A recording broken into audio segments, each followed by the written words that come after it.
Muy buenas tardes a los aquí presentes y también a los que siguen estas charlas a través de Internet, que ya son unos cuantos, y me consta que ha despertado interés, lo cual para mí es una gran alegría, ¿no? Porque quiere decir que estamos haciendo un trabajo muy bonito, ¿no?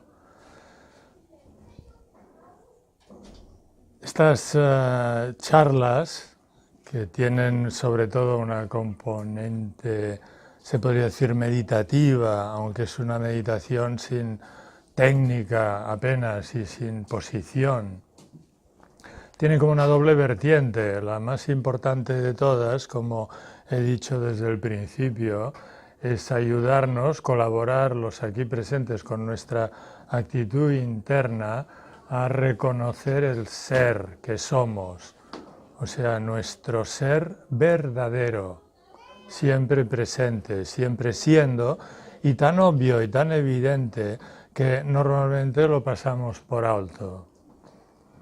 O sea que esta es la cosa principal de las humanidades, porque es ir a la raíz de la humanidad, ver qué hay en el fondo de esto que somos, para no pasar la vida simplemente perdidos en asuntos, ¿no? Intentando ser felices, ¿no? Probando de arreglar como si fuéramos mecánicos aspectos de nuestra vida sin acabar de conseguirlo nunca. Cuando todos los sabios y escrituras sagradas y también nuestra intuición profunda nos dice que hay un tesoro en el centro de nuestro ser, que somos una belleza y una bondad y una felicidad innata, así que la libertad es posible. Entonces esto es el asunto principal de estos encuentros, ¿no? A cosa de ayudarnos a ser libres, a reconocer esta libertad inherente. Y entonces al hacerlo, mi estilo, se podría decir mi gusto, porque cada uno lo hace un poco a su manera, lo he llamado humanidades, porque los humanistas y las humanidades aquí en Occidente son todos aquellos que se han interesado directamente por la verdad y por la sabiduría, cada uno a su manera. Y se puede decir que las humanidades son un punto de vista global, que no tiene dogma, que no tiene, que admite pues cualquier punto de vista, siempre y cuando este punto de vista esté orientado a descubrir la verdad. Entonces me gusta a mí mucho esta idea tan de nuestra época, ¿no? De una época de globalización. Las humanidades son una manera de poner a contribución todo el legado de la humanidad presente, no solamente toda la tradición europea, que es muy bonita, ¿no? A mí me ha encantado siempre la cultura. Yo he aprendido a través de la cultura y me ha gustado leer. Pues hay maestros y gente que dice que no hace falta leer. Y es verdad, yo también lo afirmo, no hace falta leer. Porque el maestro es interno, lo llevamos incorporado. Y si tenemos, digamos, la transparencia suficiente para escuchar nuestro corazón, allí están todas las doctrinas sapienciales de la humanidad depositadas y no son reveladas en un lenguaje propio a cada uno según su talante. Y esto es lo más importante.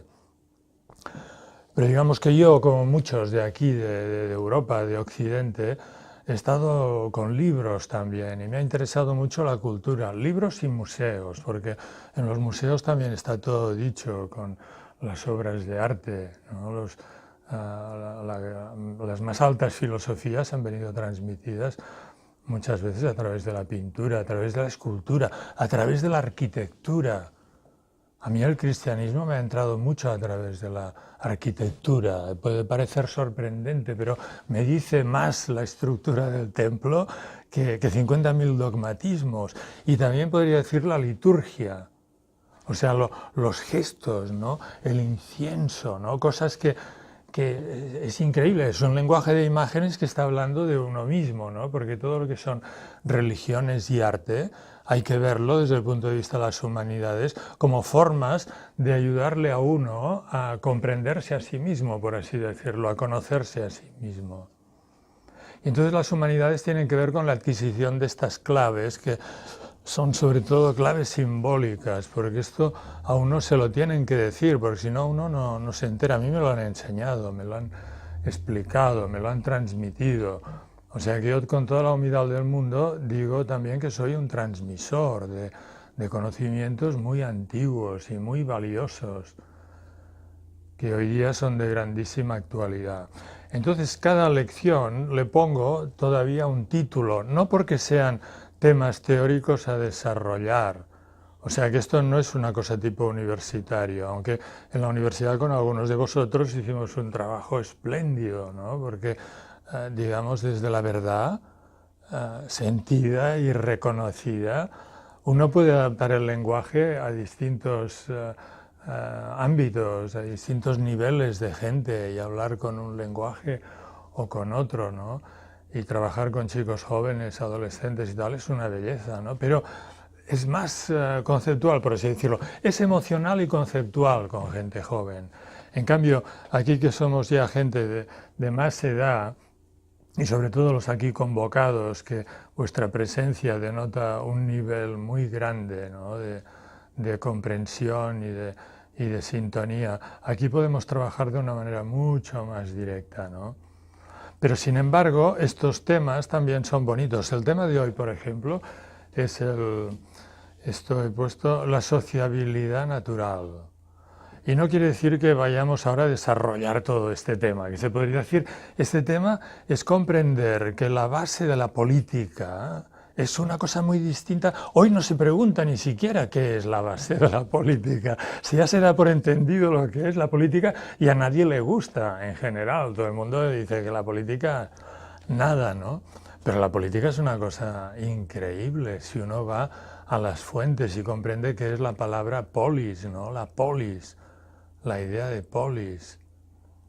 Yo tengo este libro, La ciudad cautiva, que os recomiendo. Los que ya habéis venido a unas cuantas charlas, este libro es muy interesante porque yo allí no he hecho más que resumir las doctrinas tradicionales. Y entonces si uno tiene las claves, como vosotros las vais recibiendo en estas charlas, entonces allí pues hay cantidad de cosas que a uno le tocan el corazón, ¿no? Porque uno se da cuenta que la historia es una belleza, la historia de los pueblos, ¿no? Y nuestra historia en particular.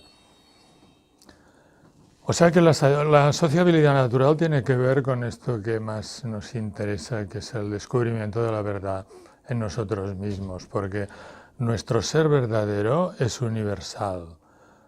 Este es el leitmotiv de estos círculos de humanidades. O sea que más allá de la persona individual que somos, más allá de nuestro yo condicionado por el cuerpo, por la familia, por la lengua, por el país, por la cultura, todo este yo condicionado, ¿no? Una identificación con el cuerpo y una identificación con toda una historia y toda una serie de conocimientos que están ligados a una historia personal que se desarrolla en el tiempo. Y cada uno tenemos nuestra persona, nuestro ser condicionado, ¿no? Nuestra persona que se relaciona con otras personas.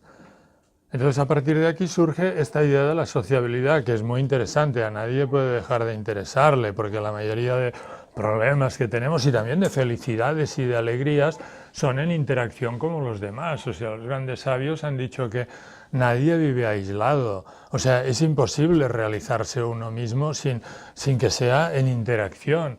Y la realización y la comprensión de uno, o la medida en que uno va encarnando el conocimiento, esto repercute inmediatamente en los que a uno le rodean, que son familiares, que son vecinos, que son compañeros de trabajo, etcétera, ¿no?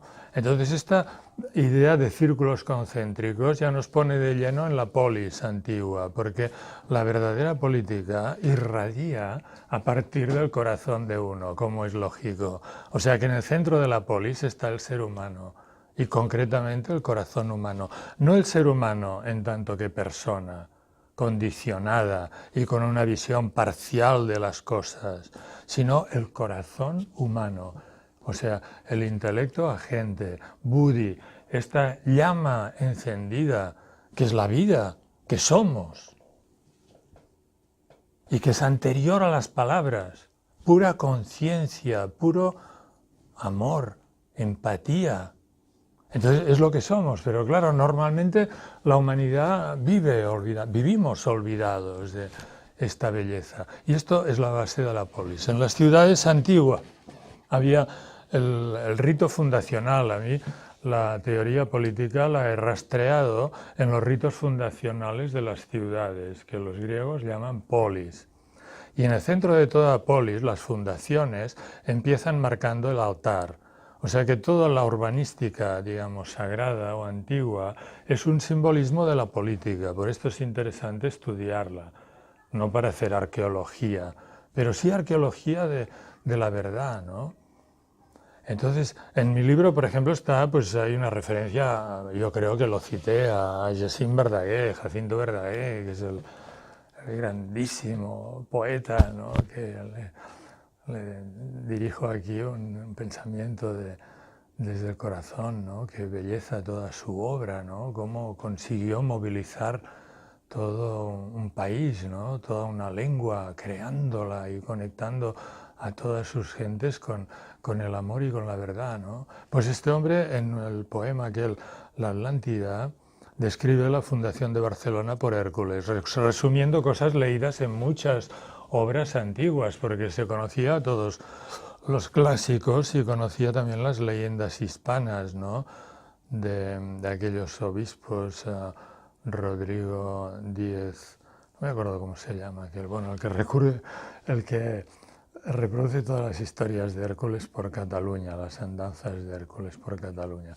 Hércules estos nombres antiguos son agregados intelectuales, no son individuos. Igual que el nombre de Hermes, o incluso los nombres bíblicos, muchas veces no son individuos, y en Oriente también, Nagarjuna, por ejemplo, ¿no? Son agregados intelectuales, o sea, linajes de sabios, por así decirlo, o de civilizadores que ponen nombre a toda una serie de fundaciones en un cambio de civilización. Pero bien, el rito fundacional de la ciudad es universal en todos los pueblos. Y empieza Jacinto Verdaguer en la Atlántida, Hércules en el llano de Barcelona, marcando el altar. Marcando el altar. Y a partir del altar la polis será desarrollada. Y el altar tiene que ver con el fuego encendido. En todo altar se realiza el sacrificio. Y el sacrificio tiene que ver con nuestro corazón. El sacrificio es una idea riquísima, ¿no? Descartando de entrada, por ejemplo, todo lo que son los significados penales, ¿no? de sacrificarse, toda esta parte perversa de la religión, de pensar que el sacrificio es una cuestión de fustigarse. Esto es una cosa perversa que se mezcla en las religiones, ¿no? Pero hay un sentido original del sacrificio que es muy interesante, ¿no? Que se podría decir, en términos generales, viendo los distintos tipos en Oriente, Occidente, en Egipto, en América, etc., que el sacrificio es compartir alimento con los dioses, o sea, con las influencias celestes. Se ponen en el altar primicias de los huertos, de los frutales, etcétera, y entonces se dan a compartir pues mediante el fuego, porque el fuego lo que hace es transformarlo, ¿no? Entonces con el humo se invitan las, digamos, inteligencias o energías superiores que están en nosotros y se las invita a comer. Y entonces también alrededor del altar queda cohesionado un pueblo que también aquí come. O sea, qué interesante la cosa esta de la manducación como simbolismo, ¿no? Porque, por ejemplo, lo que estamos haciendo aquí también es comer, si lo hacemos bien hecho, ¿no? Pero no es un comer patatas fritas y huevos fritos, sino que es un comer espiritualmente hablando, ¿no? Es alimentándonos de la verdad en la medida en que podemos irla reconociendo y compartiéndola, ¿no? Entonces es a partir del altar que se marcan las direcciones cardinales, reconociendo en la tierra indefinidad de puntos, pero básicamente 4 puntos principales, que en el caso de la tierra vienen marcados por por las órbitas del Sol y de la Luna y de los planetas. Es un orto y un ocaso, y luego un norte detrás y un sur delante, por ejemplo. 4. Y también el cuerpo humano marca estas 4 direcciones.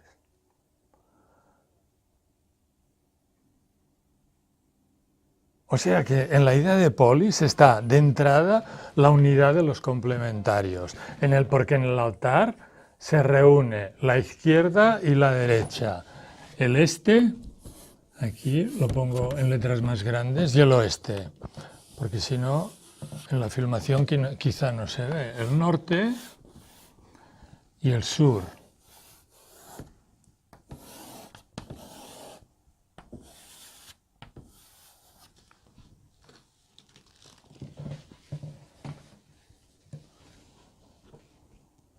O sea que esto es el lugar de la coincidencia de los opuestos. Y esto en el microcosmos humano se ubica en el corazón.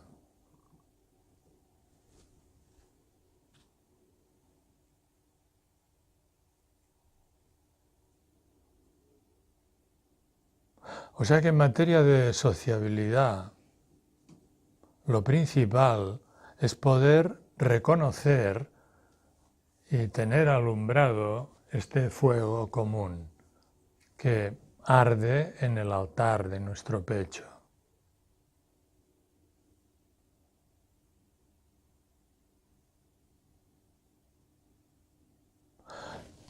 En los centros también es interesante ver cómo se hacían los altares y todo es riquísimo, el simbolismo de los altares. Por ejemplo, ahora aquí se me ocurre, en la tradición bíblica, el más antiguo de todos es el Arca de la Alianza, porque cuando el pueblo es nómada, transportan la alianza. O sea, y el Arca de la Alianza es una caja vacía, una caja cúbica vacía. O sea que también en el corazón reconocemos este espacio de conciencia o de vacuidad. Y entonces desde este ser que podemos reconocer en nuestro pecho, que podemos sentirlo, todas las cosas se van poniendo en su sitio. Y la sociabilidad, la política, se van poniendo al servicio.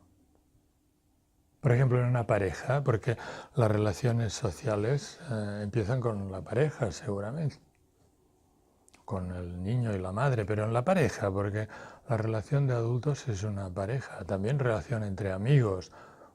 Pero en una relación de pareja, por ejemplo, hay toda una parte difícil de trabajo, porque nos juntamos con personas que tienen un tipo de problema o de obstáculo que se combina con el nuestro. Y entonces, ¿cómo se resuelven estos conflictos? Pues se resuelven en la vacuidad. O sea, reconociendo, regenerándose uno de toda la carga mental y de todo el yo psicológico condicionado que acaba pues con ideas de suicidio o de desesperación o de no saber cómo resolver los problemas de la vida, descargarse de esto yendo a esta arca, a este lugar vacío, donde la regeneración se produce de una manera natural, ¿no? O sea, la clave de una pareja es el vacío, es poderse regenerar en el ser, desde donde todo se ordena y todo se pone a su sitio.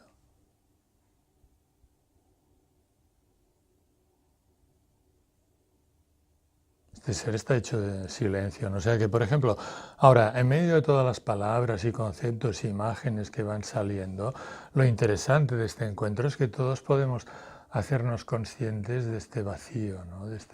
Sintiendo este espacio en torno al pecho, ¿no? Desde donde percibimos el mundo de una manera distinta, ¿no? Con mayor humildad y con mayor ignorancia.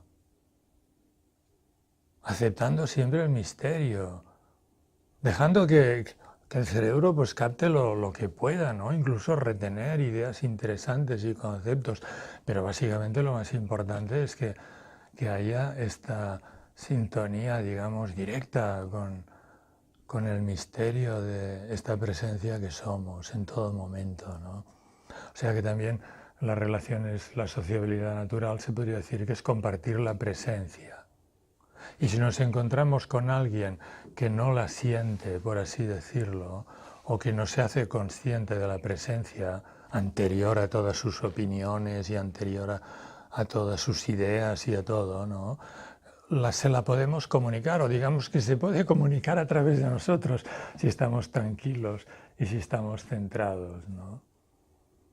O sea que esta es la única política. Quevedo dice política de Dios, gobierno de Cristo y tiranía de Satanás. Es un título de un libro, no me lo he zampado porque para mí es ilegible. Es un cura del siglo XVII, Quevedo, y escribe, bueno, es interesante ojearlo, por lo menos ver cómo escribían en aquella época. Era un universo totalmente católico y se sabían la doctrina de una manera increíble. Hoy no hay nadie que tenga suficiente cultura cristiana para poder seguir aquello. Pero con el título es todo correcto. O sea que también aquí puedo decir que cuando uno progresa en la comprensión del conocimiento en mayúscula, hay cosas que parecían difíciles que de pronto se van haciendo comprensibles, ¿no? Y esto, por ejemplo, que a primera vista puede asustar, porque si alguno de vosotros dice, bueno, he ido a una conferencia que el profe o el que hablaba decía que la política es lo que dice, resume Quevedo en un libro que dice política de Dios, gobierno de Cristo y tiranía de Satanás. Pues vaya, ¿no? Pero es así, ¿no? Política de Dios, ¿no? O sea, política de Dios quiere decir que es el ser, ¿no? Nosotros nos gusta más quizá en la modernidad llamarlo ser, porque la palabra Dios está muy maleada. Muy maleada. Y está tan maleada que ha provocado el ateísmo, porque se lo ha convertido al ser en una cosa, en un ente. El problema de la palabra Dios es que para una mayoría de población remite a la idea de un ente. Y el ser no es un ente. Es el ser de todo lo que es. Y por tanto de cada uno de nosotros. Y entonces la política es su política. O sea que es aquí donde interviene la humildad nuestra, ¿no? O sea que todo este trabajo de conexión con la verdad y con nosotros mismos, en realidad es un trabajo de dejarse hacer, de conversión de la mirada, o sea, atender a toda esta parte como olvidada y entonces dejar que se produzca la iluminación. O sea, que la gracia divina devore nuestro corazón como ella quiere hacerlo. Decirle, sí, quiero. Entonces cada uno, desde sus conocimientos, desde su yo condicionado, el que sabe de leyes, el que sabe de derecho, el que sabe de organización, de patatí, patatá, etc., verá muy bien lo que tiene que hacer en casa, en el lugar de trabajo, en el partido político, en la calle, donde fuere. O sea que fijaos, las humanidades no son una ideología, no es una comida de coco de dar un sistema de ideas, sino que es simplemente señalar dónde está la fuente, desde donde todo se ordena. Y entonces cada uno desde su yo condicionado pues verá claramente qué es lo que tiene que hacer y lo que tiene que decir.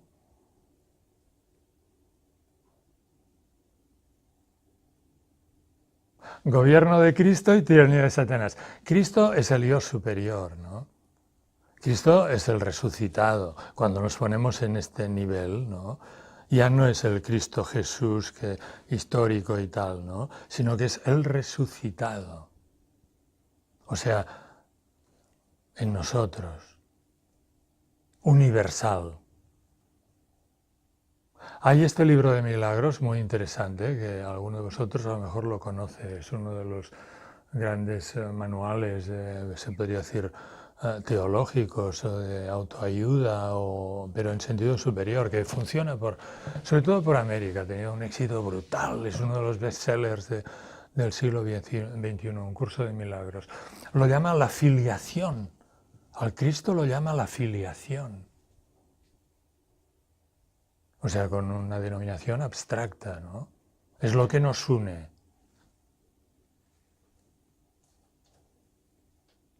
O sea que somos hijos del ser en Él.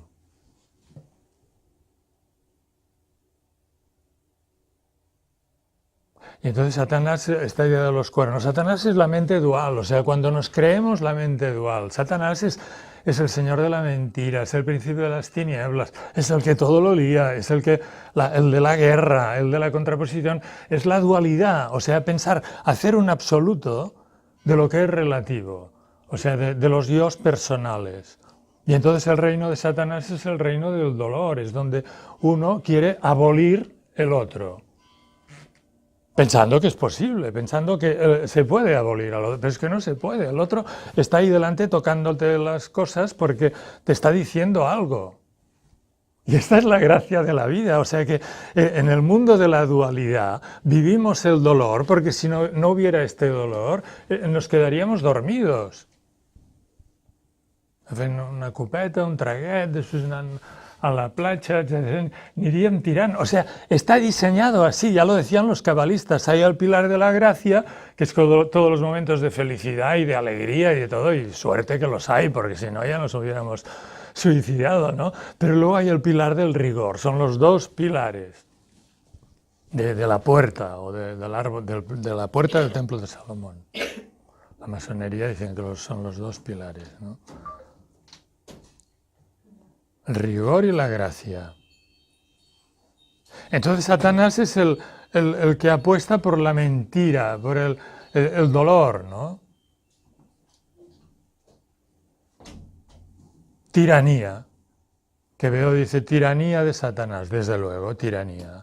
O sea que las humanidades son una manera bonita de aprender a salir de la tiranía. ¿De qué tiranía? De la tiranía de una creencia equivocada en la que hemos sido formados por nuestros padres, por la sociedad que vivimos, y esto es de hace siglos, por no decir milenios. Parece mentira, ¿no? Pero también hay que decir que desde hace milenios la humanidad tiene tradiciones, fórmulas y enseñanzas para comunicar que hay la posibilidad de una salida de esta caída, que la caída es rectificable, que el laberinto en el que estamos encerrados tiene una salida.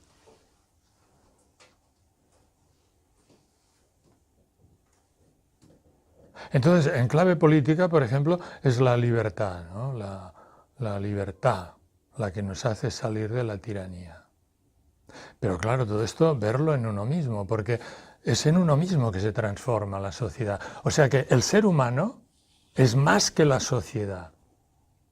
Y en la modernidad este punto de vista está invertido.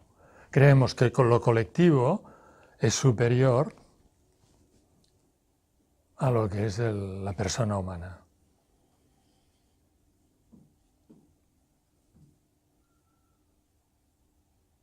O sea que la transformación es siempre en el corazón.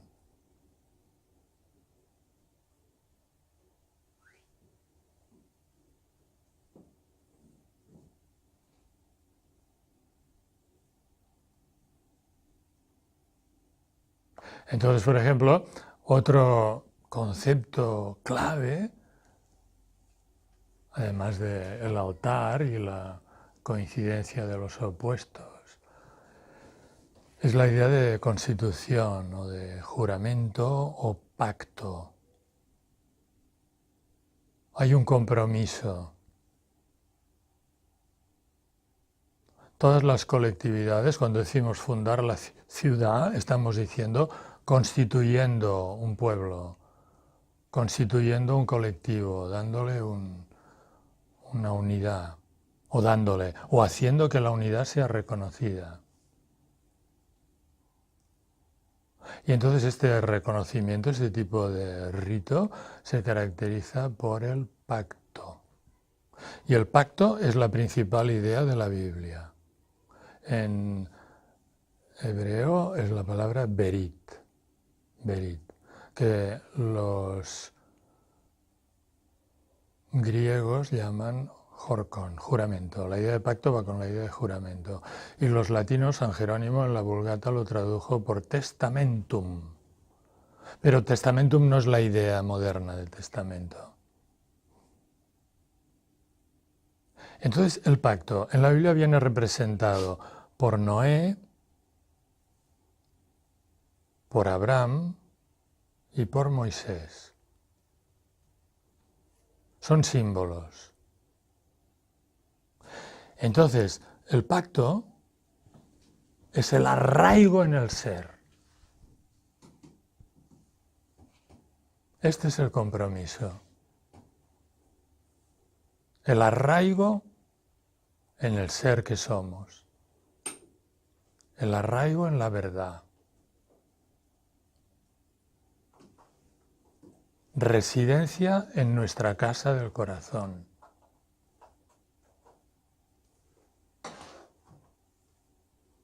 Y esto en la Biblia viene representado con 3 simbolismos interesantes que os remito allí, ver las palabras que se dicen. Con las claves que tenéis es muy interesante entonces verlo, ¿no? Son simbolismos históricos, ¿no? Historia sagrada. ¿Por qué? Porque es historia simbólica de lo que somos cada uno de nosotros, individual y colectivamente. O sea que lo que hace un pueblo, lo que hace una nación o un colectivo es mantener el pacto. En Roma las vestales podrían decir mantener encendido el fuego, o sea que no se pierda la conciencia del ser en nuestro corazón. Este es el pacto. O sea, no andar perdido en manos del demonio, ¿no? Nuestra mente descontrolada, ¿no?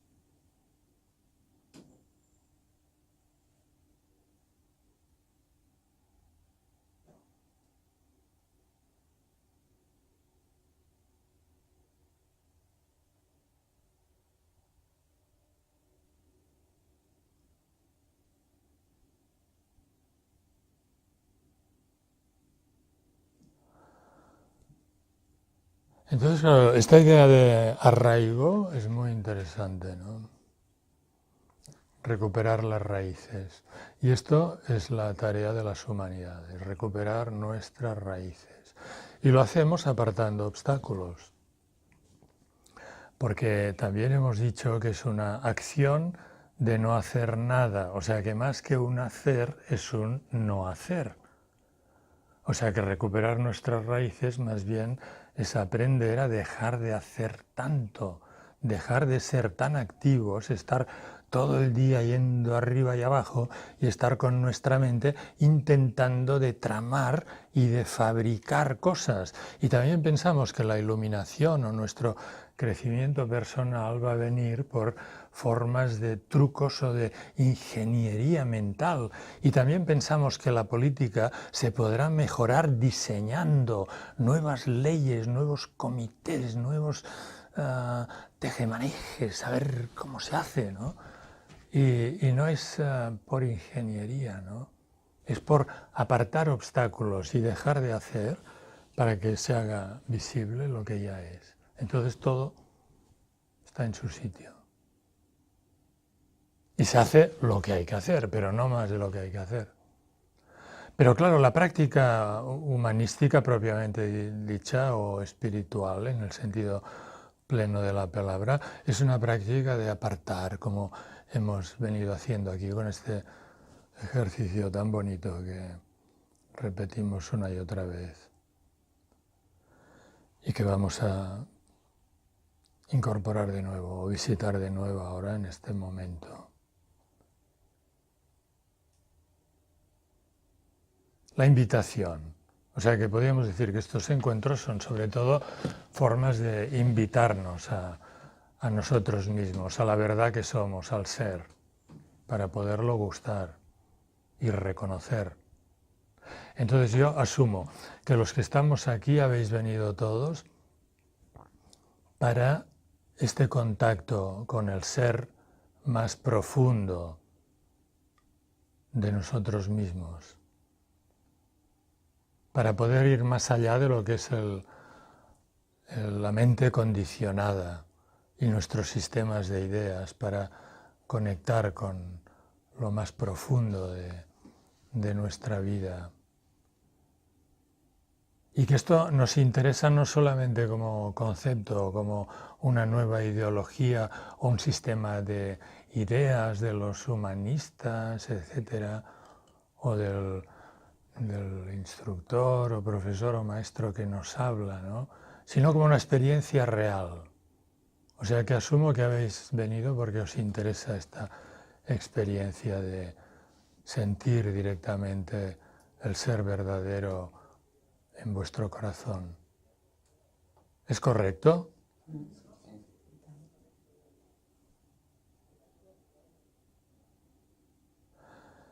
Entonces seguimos el ritual.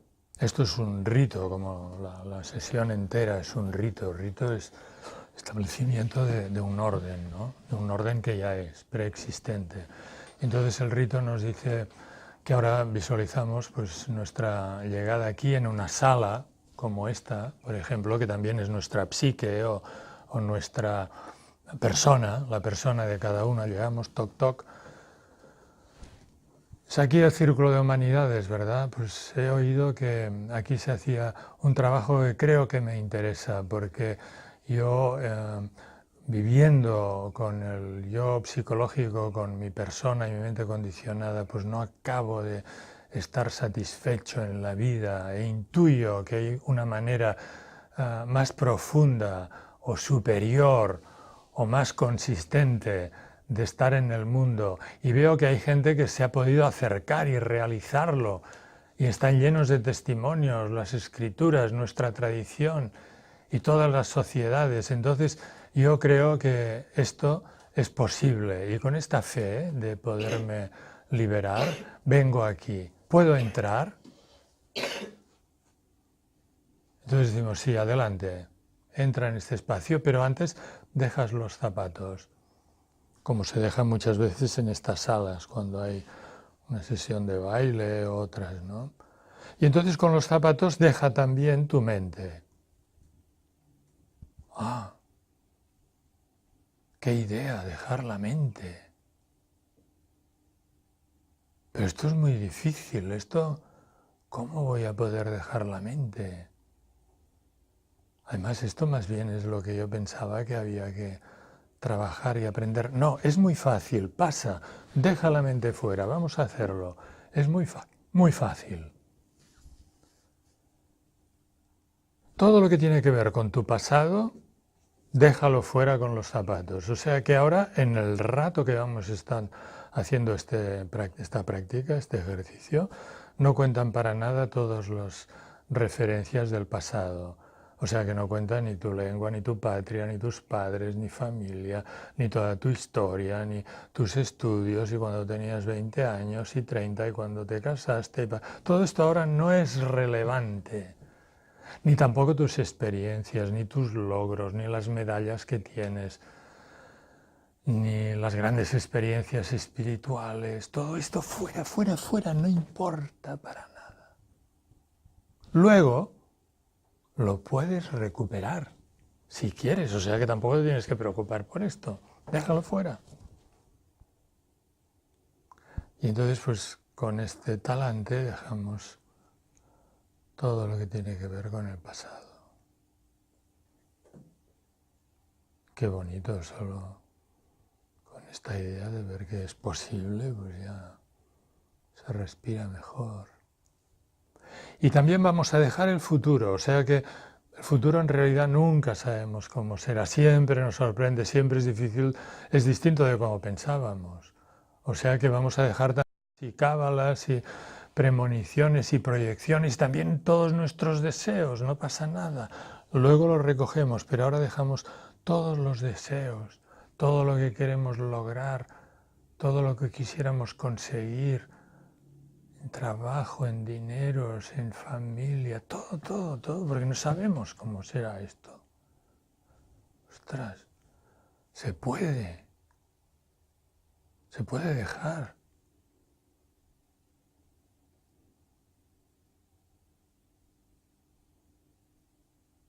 Y dejamos todo el pasado, dejamos todo el futuro y también el presente, o sea, todas las cosas que actualmente nos preocupan, todo lo que tenemos entre manos, también lo dejamos todo. No hay nada de esto ahora que sea relevante, nada, o sea que radicalmente lo dejamos todo y queda solamente vacío, vacíos de todo.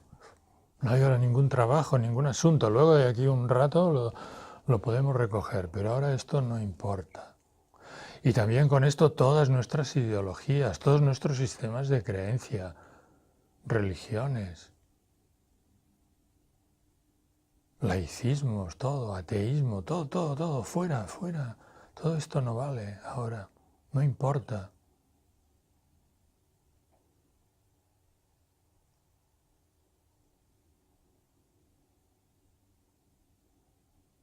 Y nos vamos quedando vacíos, o sea que es como recuperar un espacio cúbico, un arca de la alianza vacía. Una clase, un espacio, o nuestra psique, por decirlo de algún modo, vacío. Y no imaginamos nada. O sea que no se trata de imaginar. Si vienen ideas o cosas, pues suavemente las apartamos con todos estos condicionamientos. Pues no, ahora no. Porque queda simplemente una mirada transparente en el vacío y no esperamos nada.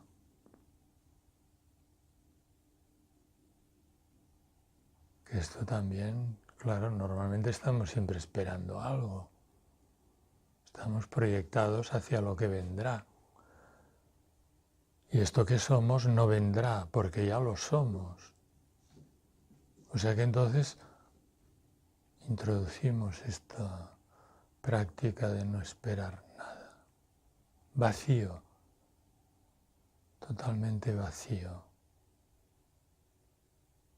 sin imaginar, sin esperar,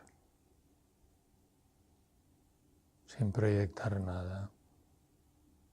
Y nos damos unos segundos para establecernos en esta vacuidad.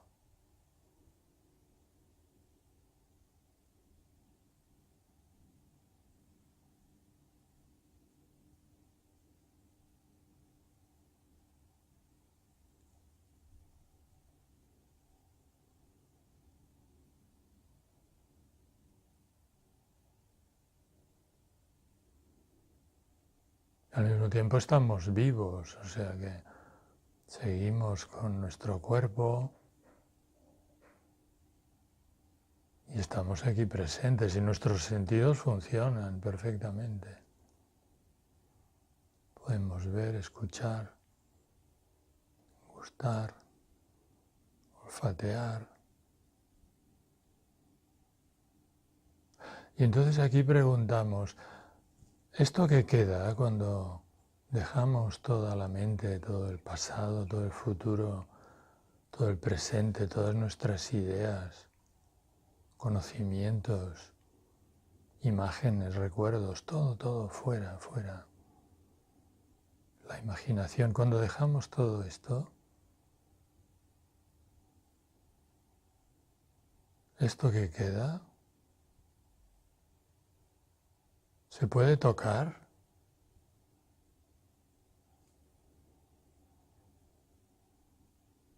¿Se puede ver? Pregunto. No se puede ver. ¿Tiene forma?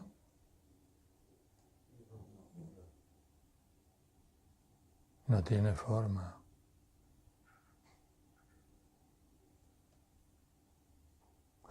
¿Lo hemos creado nosotros?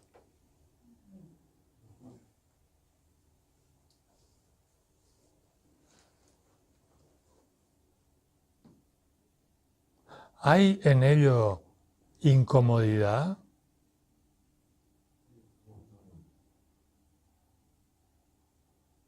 ¿O tensión?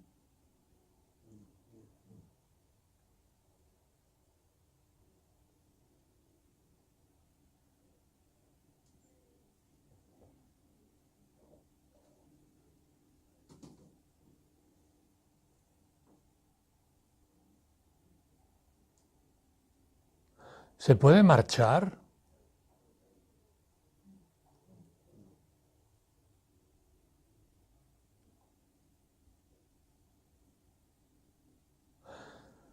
Si nos vamos nosotros o cambiamos de sitio, ¿hay que cogerlo para llevarlo con nosotros?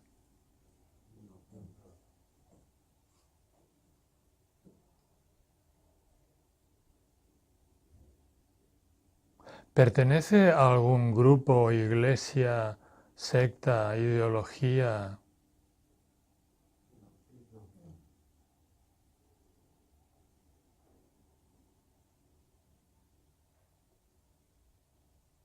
¿Es sugestión?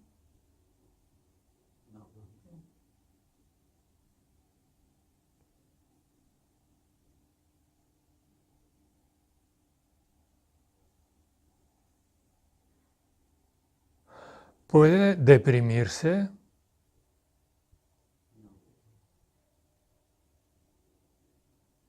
¿O fenecer, disminuir?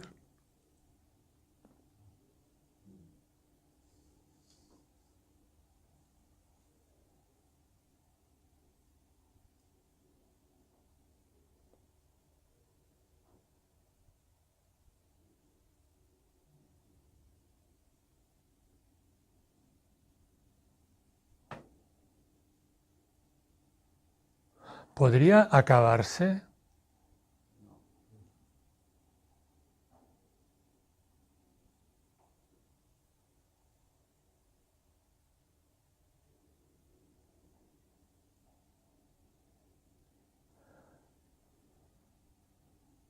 Y ahora está. ¿A qué distancia está de uno?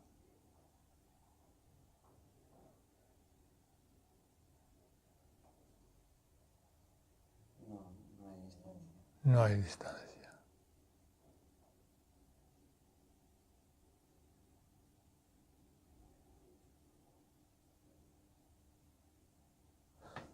Pues esto es increíble porque hay coincidencia total en las respuestas de todos vosotros.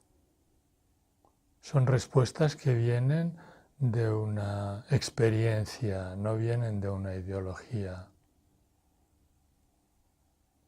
Vienen de una mirada a lo que está siendo. Y son coincidentes. No tiene forma. No tiene principio. No se puede terminar.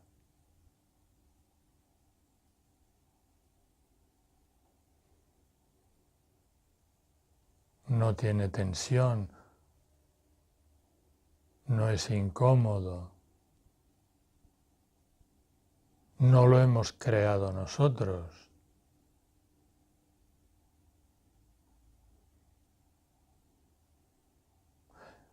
Y sobre todo que no hay ninguna distancia con respecto a nosotros. No hay distancia. Es decir, que entonces es evidente que esto, incalificable, es lo que somos.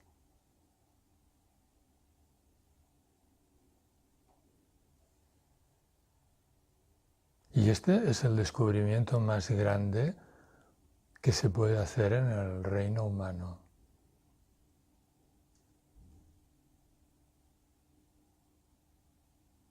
Entonces nos damos unos segundos para sentirlo, para gozarlo.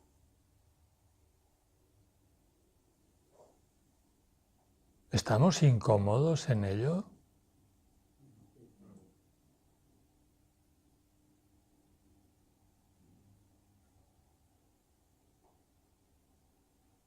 Entonces decimos, lo sentimos con el corazón, es un decir, porque ya se entiende que no es un corazón que esté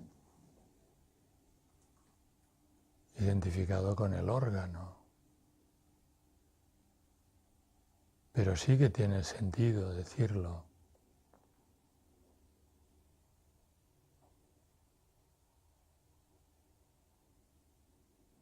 Lo que es el ser, la esencia. Todos los nombres que le pongamos son inapropiados en cierto modo, porque ¿tiene límite?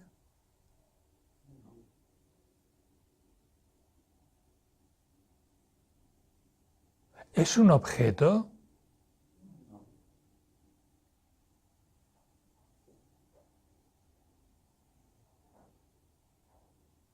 Esto es lo único que no es un objeto, porque incluso nuestros estados interiores o emocionales son objetos, son objetivables.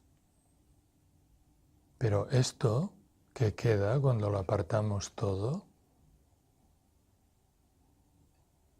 no es un objeto.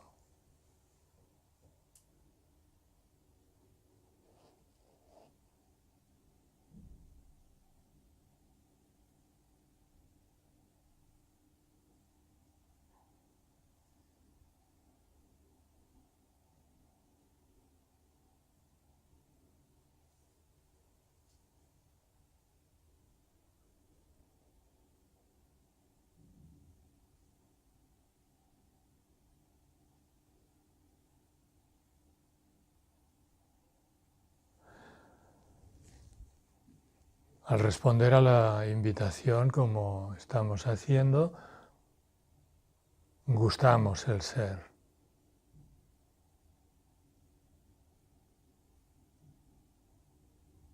Aprendemos a lo que se podría decir percatarnos, nos percatamos de nuestro ser. En catalán se podría decir ens en adonem, adonar-se'n, porque ya está, es lo que somos.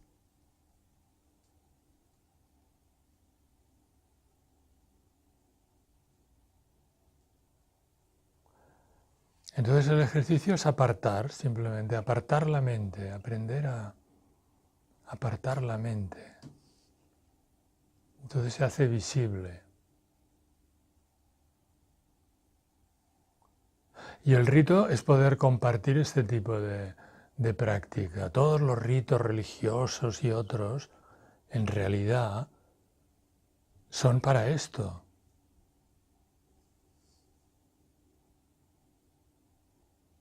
Para percatarse, darse cuenta.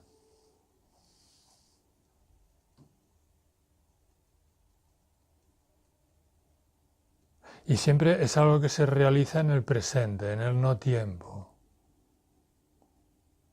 Desde donde podemos ver también nuestra parte temporal, podemos ver nuestro cuerpo, nuestros sentidos, y podemos aceptar la persona que somos. ¿Qué pasa? Que esta se va poniendo bien, por así decirlo, se va ordenando, no porque la ordenemos nosotros con la mente, sino porque viene ordenada desde el ser. O sea que lo más importante es gustarlo, darse cuenta y gustarlo, marinando en él, dejándose amar por él, enamorándose. O cada uno a su manera. Yo digo, pues echarle piropos a este que eres tú, que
Se le puede llamar silencio también.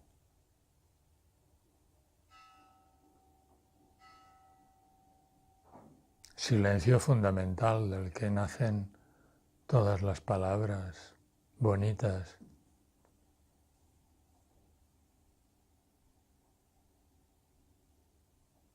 Y verdaderas.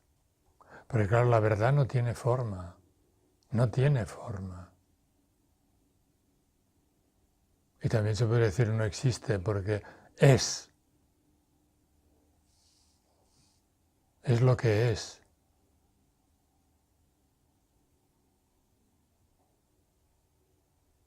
Y cuando lo expresamos, pues cada uno le da las palabras que salen y todas son limitativas. Pero aquí también sabemos, el nivel es muy bueno, ver más allá de las palabras, no quedarnos enganchados con la conceptualidad de las palabras, sino ver lo que se está diciendo, mirar más allá de las palabras, qué es lo que se está diciendo. Esto es la clave de las humanidades y de la política.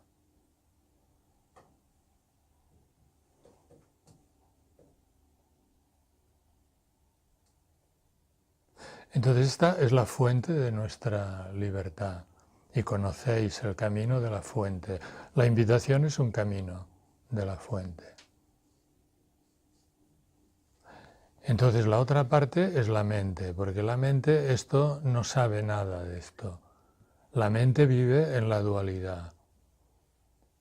Y entonces estamos tan acostumbrados a hacerle caso, hemos sido programados para estar todo el rato escuchando a la mente y creyendo que somos la mente condicionada junto con nuestro cuerpo. Entonces para mí la dificultad es mentalizarse uno de que uno no es este ser condicionado, esta persona. Sí que tienes la persona, digamos, y en cierto modo lo eres, cara afuera, pero no es el ser verdadero. Entonces esto uno mismo, el arraigo que decíamos, tiene que ver con aclararse uno internamente sobre este punto. A los cabalistas dicen mí, ¿no? ¿Quién soy yo? Mí es la pregunta, ¿quién?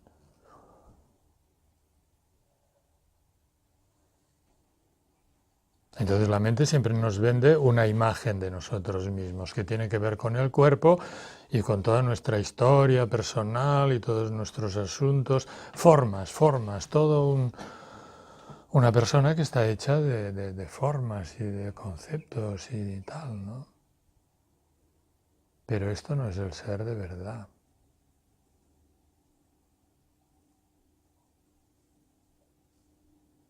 O sea que como seres humanos vivimos esta dualidad. Nos movemos en lo mudable y participamos de lo mudable, naciendo y muriendo, con un cuerpo sujeto a corrupción y con toda una serie de ideas cambiantes y emociones cambiantes, etc. Y luego lo inmutable, que es el ser. Porque esto otro no muta. ¿Lo hemos perdido? Pregunto.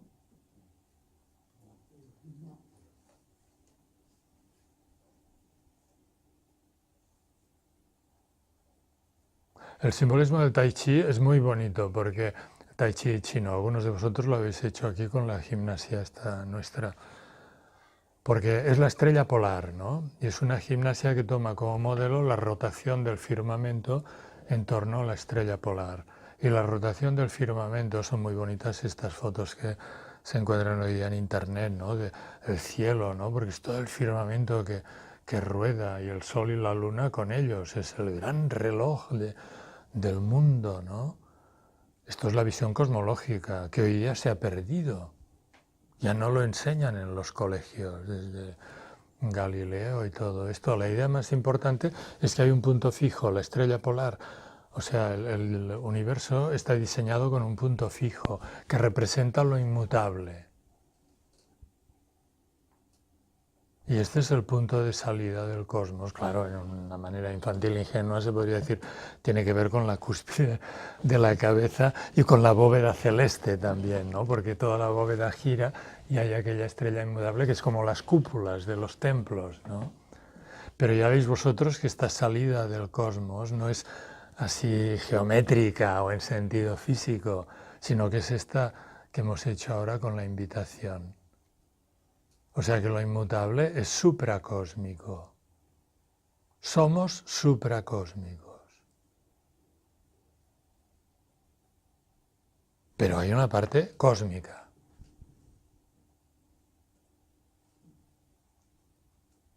Entonces la política se ordena desde lo supracósmico en todo momento. Y el mundo de hoy es fantásticamente interesante porque está cayendo todo a trozos. Se está corrompiendo todo. Se están desmenuzando todas las instituciones que más o menos iban apuntalando la cosa y ahora esto ya no es posible, ¿no? Entonces, después de este final de ciclo, de una edad de hierro, dicen los hindúes, está apuntando ya a la edad de oro. Y la edad de oro vuelve a ser como el paraíso, o sea que es una cohabitación, otra vez, un arraigo en el ser, que es muy fácil. O sea que lo bueno de nuestros días es que esto es facilísimo, como lo acabáis de ver.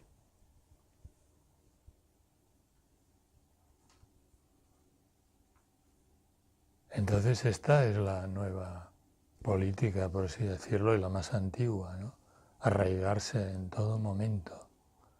El pacto primordial. A partir de este pacto se multiplican las generaciones, hay riqueza y belleza, los hijos se reproducen como los granos de la arena del mar o las estrellas del firmamento, todas aquellas palabras tan bonitas que recibe Abraham, ¿no? Arraígate en mí.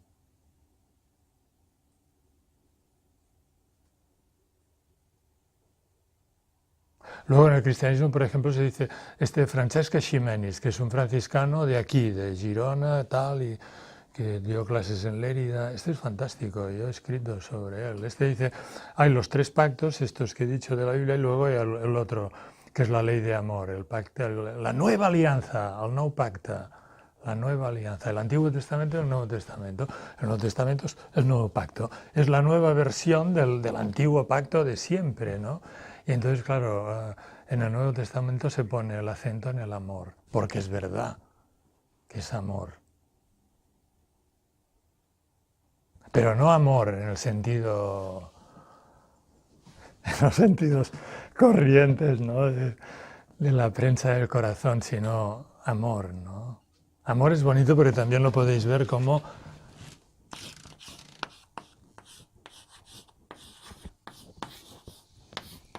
amor.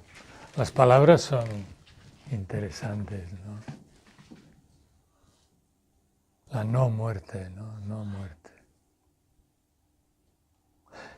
Los indios dicen Sat Chitananda, es el ser, es conciencia y es amor o felicidad.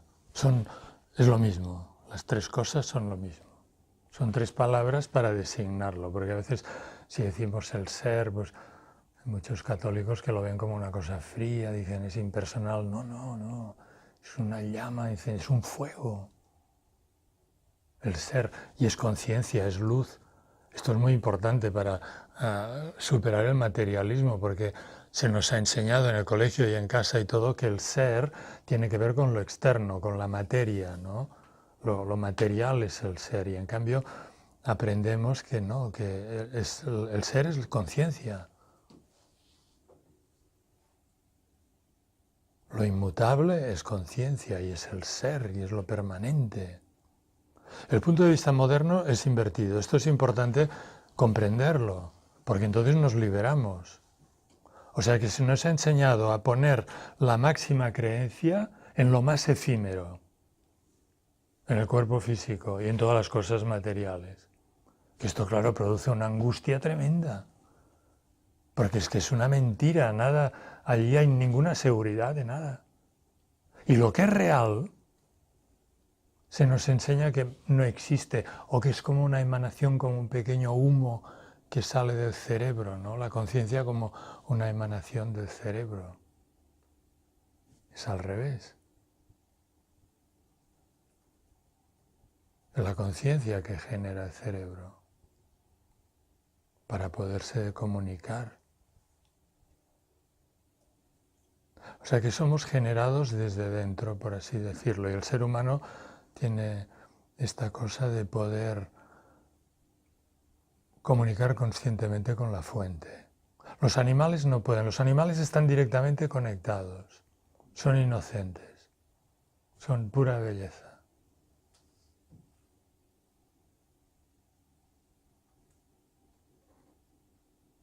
Para nosotros es como un trabajo.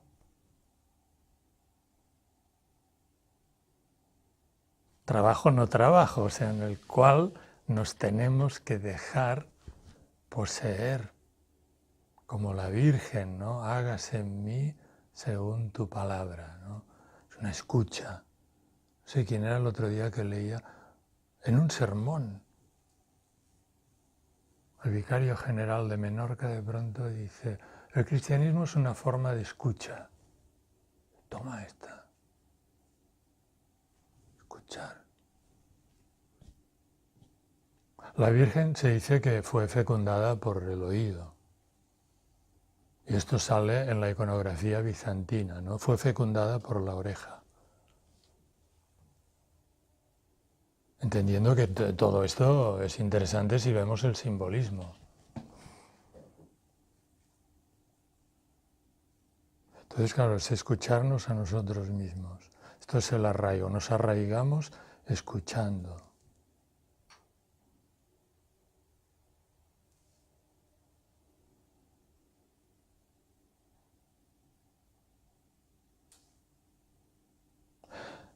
Y entonces dejadme introducir un último concepto fundamental de la política, que es, aquí está nuestra libertad, ¿no? O sea, que la libertad la gustamos en la verdad cuando sabemos reconocer la verdad del ser que somos. Entonces esto nos hace libres.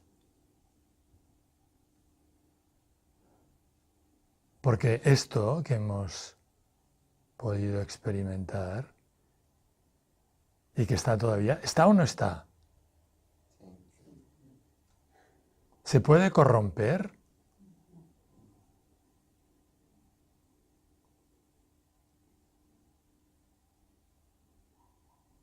Los tibetanos lo llaman cuerpo de diamante. Entonces allí está nuestra libertad. ¿Por qué libertad? Porque ya no somos víctimas de este continuo juego de dolor y de sufrimiento en el que la mente nos quiere tener presos. ¿Y por qué nos quiere tener presos? Porque creemos en ella, porque le hacemos caso. O sea que las humanidades son aprender a no hacerle tanto caso a la mente. En vez de escuchar tanto a la mente, escuchar aquí. Y entonces esta es nuestra libertad. Y en esto somos todos iguales. En el ser, en la belleza, en la verdad que podemos gustar, somos todos iguales. O sea que el tema político de la igualdad es que ya somos iguales. No es algo que haya que conseguir en el tiempo. Es imposible conseguir igualdad en el tiempo. Siempre habrá diferencias. En lo mutable siempre hay desigualdades y tensiones y dolor. Y esto no quiere decir que no haya... Pues claro que hay que ayudar. El rico pues ayuda al pobre. ¿Por qué? Porque es un placer ayudar al pobre. Y todos somos pobres y todos somos ricos. Cambiantemente, continuamente, desde que nacemos. Pero iguales ya somos, o sea que la clave de la política es reconocer la igualdad, reconocer que somos iguales. Si esto se reconoce, no hay ningún problema. Como decía el Evangelio del último Domingo, ¿no? Que lleva allí, dice, bueno, esto es como un banquete, pero claro, cuando llega el rico en el banquete, el huésped se levanta, passi, passi, no, mire, segui aquí, que aquí estará bien y tal, porque es rico y va bien vestido. Y en cambio si entra el pobre que, no, tú siéntate donde puedas o quédate de pie y tal, ¿no? O sea, hay que tratar así a la gente. Esto es no ver la igualdad. Esto es ver solo la diferencia. O sea, fijarse en lo externo, en el yo condicionado. Entonces, nuestra mirada puesta en la verdad nos permite ver que somos iguales, que la igualdad ya es. O sea, que la nueva política parte también de este reconocimiento, de esta vivencia de la igualdad, que no necesita de políticas.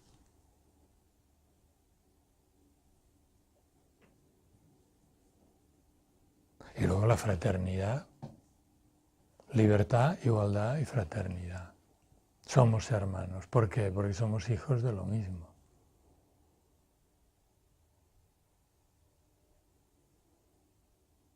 Estos son encuentros de fraternidad, ¿no? Y cada uno pues sigue con su persona y con sus ideas. Y aquí uno no se mete con la vida ni con las ideas de cada uno. Cada uno sabrá cómo tiene que vivir y todo, ¿no? No hay moralismo alguno desde este punto de vista, ni normas de conducta.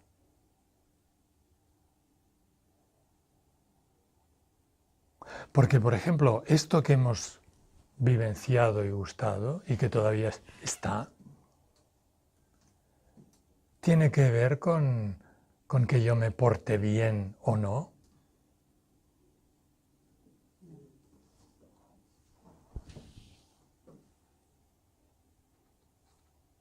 Esto es fuerte, ¿eh? Porque no quiere decir que uno se pueda portar mal.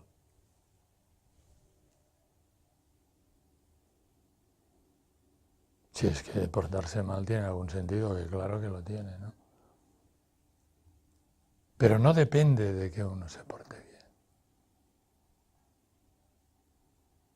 Entonces, yo, por ejemplo, me atrevería a terminar ahora. Bueno, aquí no hay borrador, pero con este cordelito. Teníamos un borrador, ¿no?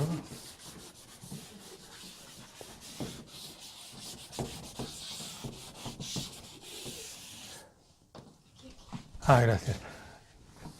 Puse una vez este gráfico que lo enseñaba en la universidad a algunos políticos a veces y es interesante porque esto nadie lo ha dibujado ni expresado de esta manera. O sea, aquí podemos poner los ilustrados lo llaman el estado natural del hombre.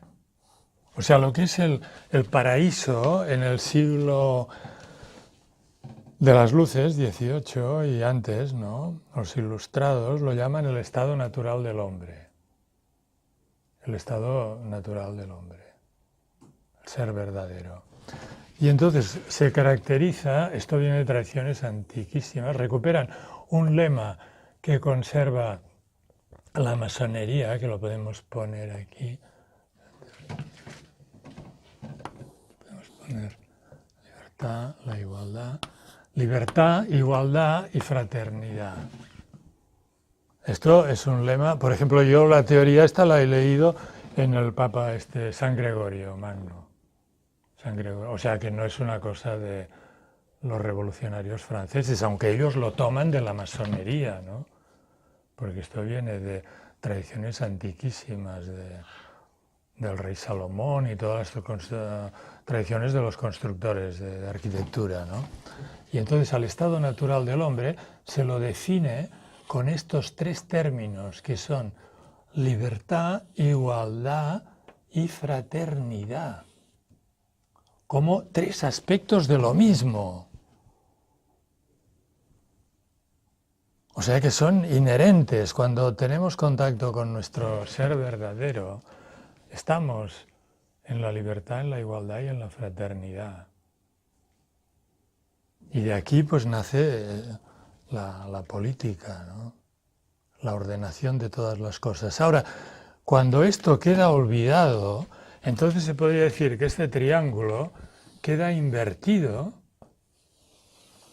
en otro triángulo externo, exterior, donde la libertad se convierte en la libertad de los liberales, ¿no? Del liberalismo, que es la principal ideología política de la revolución, digamos, desde la revolución inglesa y luego la francesa y tal. Pero la libertad se entiende solamente a nivel material, ¿no? Aquí hay el libro aquel de Stuart Mill, que se llama On Liberty. Y Stuart Mill empieza diciendo, todos los antiguos y tal siempre se han interesado por la libertad interior y por la libertad en sentido espiritual y moral, pero para nosotros lo importante es luchar por la libertad en el plano material, en el plano de la acción, etc. Y a partir de aquí se genera el liberalismo, que enseguida la libertad la entiende como libertad de residencia, de poder cambiar de sitio, porque antiguamente la gente no se podía largar a vivir según dónde, ¿no? Libertad de contratación, porque antiguamente estaba prohibido contratar más de 3 o 4 personas, porque entonces el maestro ya no puede dar todo lo que tiene que dar un maestro a sus aprendices, toda la cosa de los gremios antiguos. Libertad de mercado, etcétera. Esto hace crecer muchísimo la economía. Libertad de cultivo, se expulsan a las poblaciones de los campos en Inglaterra, se crea el proletariado, etcétera, etcétera, etcétera, ¿no? La libertad esta que crea una desigualdad brutal de riqueza, ¿no? Los suizos empiezan, el barón de Holbach y el otro, aquel de...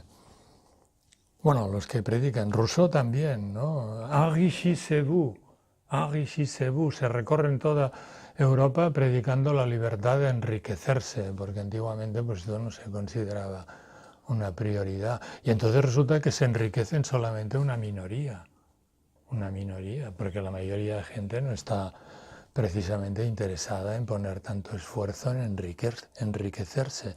Y esto crea la derecha, ¿no? Y entonces aparece automáticamente la izquierda que dice, uy, la igualdad. Tenemos que fabricar por ingeniería estatal la igualdad de las poblaciones. Y entonces sale todo el pensamiento de izquierda, socialista y comunista, intentando igualar la riqueza y todas las oportunidades desde el aparato de Estado. Naturalmente sin conseguirlo, porque en el plano este externo es imposible, ¿no? Y luego la fraternidad queda corrompida con la idea de nación, ¿no?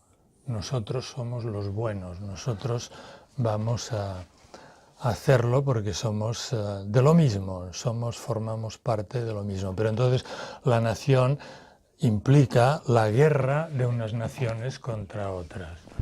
O sea que la fraternidad corrompida se convierte en el nacionalismo. O la nación, el Estado-nación, que es un Estado beligerante. Los estados de Europa son estados en guerra siempre, desde que son creados con la Revolución Moderna y antes con las monarquías que los constituyen. Esto son ideas dichas muy rápidamente, pero que están explicadas con más detenimiento en mi libro La ciudad cautiva, al que remito. Pero quería terminar con esta imagen tan bonita, ¿no? De la libertad, igualdad, fraternidad, entendidas internamente, ¿no? En relación con el ser.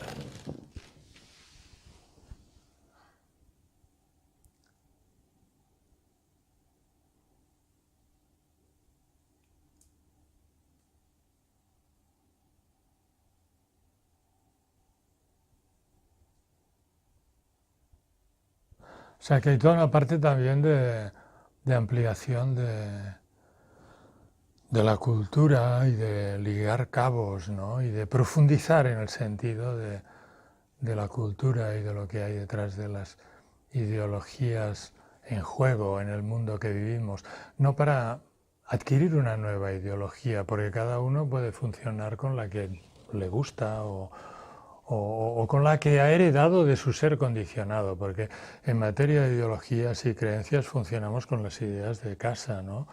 ya sea aceptándolas totalmente, ya sea reaccionando contra ellas, ¿no? O sea, que si el padre pues era de tal color, pues el hijo es del color contrario, entonces el nieto volverá a ser del otro, etcétera. El pensamiento condicionado funciona de esta manera, ¿no? Pero entonces aquí con esto no nos metemos, ¿no? Cada uno sabrá cómo trabajar desde lo suyo, ¿no? Pero conectando con la fuente. Entonces, conectando con la fuente, entonces todo se pondrá en su sitio, ¿no? Y el diálogo será posible. Y sobre todo será posible el reconocer la igualdad y la belleza de todos, ¿no?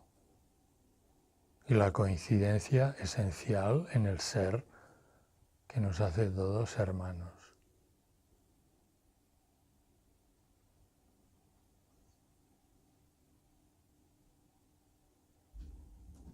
¿Hemos perdido esto tan bonito?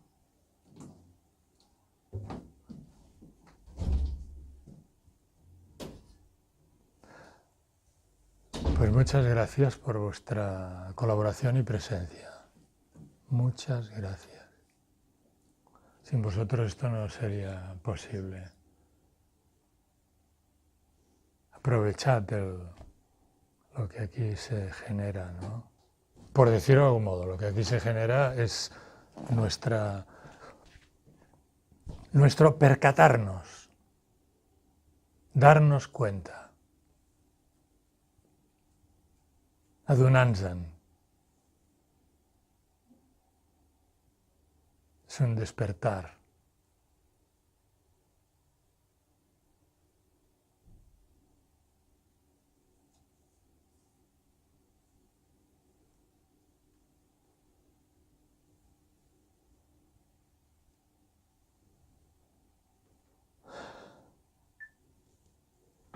Muy bien, gracias. Has cerrado, ¿no?